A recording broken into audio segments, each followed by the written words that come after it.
حضرت علی رضی اللہ تعالیٰ عنہ فرماتے ہیں، اپنے راز اپنے تک ہی رکھو، خاص طور پر 3 لوگوں کو اپنا راز کبھی مت بتانا۔ عورت کو اپنا راز کبھی مت بتانا، کیونکہ عورت کے دل اور زبان کے بیچ فاصلہ بہت کم ہوتا ہے، اس لیے وہ راز کو محفوظ رکھنا چاہے بھی تو نہیں رکھ سکتی۔ بیوقوف دوست کو اپنا راز کبھی مت بتانا، کیونکہ وہ تمہارے راز کی حفاظت نہیں کر سکتا اور وہ کبھی بھی کہیں بھی بول سکتا ہے۔ کسی بھی جھوٹے انسان کو جو ہمیشہ جھوٹ کا سہارا لیتا ہے، ایسے شخص کو کبھی اپنا راز مت بتانا۔ ان لوگوں پر اعتبار کرو جو تمہاری 3 باتیں بھانپ سکیں: تمہاری ہنسی میں پوشیدہ درد، تمہارے غصے میں تمہارا پیار، تمہاری خاموشی میں پوشیدہ وجہ۔ زندگی کے 3 اصول بنا لو۔ اس سے ضرور معافی مانگو جسے تم چاہتے ہو، اسے کبھی مت چھوڑو جو تمہیں چاہتا ہے، اور اس سے کبھی کچھ نہ چھپاؤ جو تم پر اعتبار کرتا ہے۔ ہمیشہ ایسے شخص کو چنا کرو جو آپ کو عزت دے، کیونکہ عزت محبت سے کہیں زیادہ خاص ہوتی ہے۔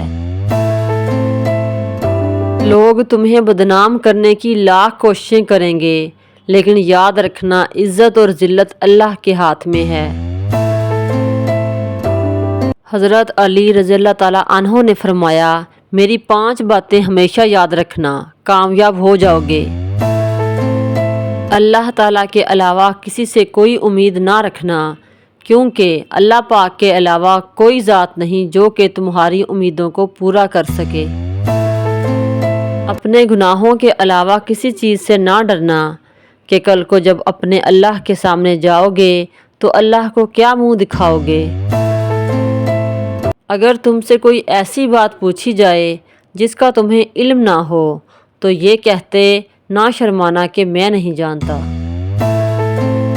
اور چوتھی بات یہ ہے کہ جس بات کا تمہیں علم نہ ہو تو اس کے بارے میں علم حاصل کرنے کی کوشش کرو۔ اور 5ویں بات یہ فرمائی کہ صبر کرو، ہر حال میں صبر کرنا انسان کے لیے بہتر ہے اور صبر ایمان کا حصہ ہے، بلکہ یہاں تک فرمایا صبر کا مقام ایسا ہے جیسا کہ بدن میں سر کا مقام۔ ہزاروں لوگوں میں اس ایک کو عزیز رکھو جو تمہاری غیر موجودگی میں بھی تمہاری عزت پر کوئی داغ برداشت نہ کرے۔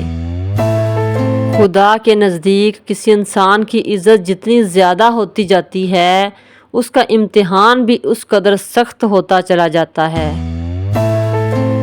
اللہ جب کسی سے ناراض ہوتا ہے تو اسے ایسی چیزوں کی طلب میں لگا دیتا ہے جو اس کی قسمت میں نہیں ہوتی۔ جو تم کو خوشی میں یاد آئے سمجھو تم اس سے محبت کرتے ہو، اور جو تم کو غم میں یاد آئے تو سمجھو وہ تم سے محبت کرتا ہے۔ کسی کے لیے حد سے زیادہ پریشان مت ہو، کیونکہ جب اللہ بہتر سے دور کرتا ہے تو بہترین سے نوازتا ہے۔ جو شخص تمہارے خون میں سے نہ ہو مگر پھر بھی تم کو عزت دے اور پیار دے تو بے شک وہ تمہارے لیے بہترین رشتہ ہے۔ پسند اس کو نہ کرو جو دنیا میں سب سے زیادہ حسین ہو، بلکہ پسند اس کو کرو جو تمہاری عزت کرتا ہو۔ انسان کی اصل موت اس وقت ہوتی ہے جب وہ کسی کے دل اور دعاؤں سے نکل جاتا ہے۔ بچپن سے سکھایا جاتا ہے کہ اللہ سے ڈرو، لیکن یہ غلط ہے۔ اللہ سے اتنی محبت کرو کہ اللہ کی ناراضگی سے ڈرو۔ جو لوگ حقیقت کو قبول کر لیتے ہیں انہیں ہمدردی کی ضرورت نہیں رہتی۔ تمام رشتوں میں سب سے کمزور رشتہ تمہارے جسم اور تمہاری روح کا ہے، نہ جانے کس وقت اور کہاں ٹوٹ جائے۔ سچائی ہمیشہ خاموش رہنے والے انسانوں کے اندر ہی ملتی ہے، جھوٹ بولنے والے تو ہمیشہ شور مچاتے ہیں۔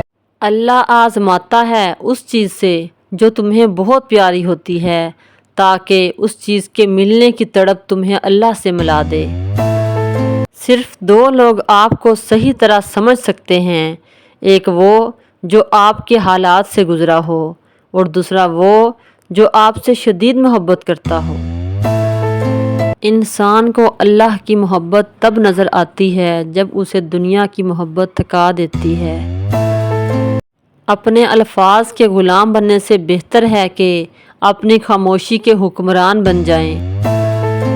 جب لوگ تمہیں تکلیف میں اکیلا چھوڑ دیں تو جان لو کہ اللہ تعالیٰ تمہارے کام کا ذمہ خود لینا چاہتا ہے۔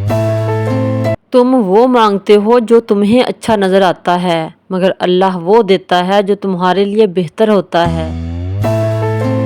جب تم بغیر کسی وجہ کے خوشی محسوس کرو تو یقین کر لو کہ کوئی نہ کوئی کہیں نہ کہیں آپ کے لیے دعا کر رہا ہے۔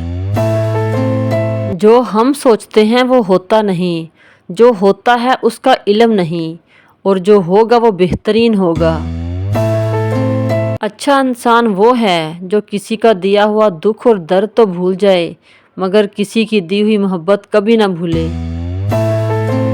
جس کسی کو اکیلا دیکھو تو سمجھ جاؤ کہ وہ ایک سچا انسان ہے، کیونکہ بھیڑ ہمیشہ منافق کے ساتھ ہوتی ہے۔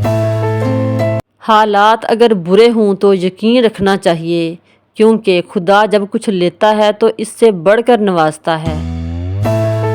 سب سے قابل نفرت وہ شخص ہے جو لوگوں میں عیب تلاش کرتا ہے۔ اگر تمہیں سکون چاہیے تو اللہ کے پاس تلاش کرو، دنیا کے پاس نہیں، کیونکہ دلوں کے حال دنیا سے بہتر تمہارا اللہ جانتا ہے۔ جو شخص ہمیشہ تمہاری خوشی چاہے، اس کا اداس ہونا تمہارے لیے فکر کی بات ہونی چاہیے۔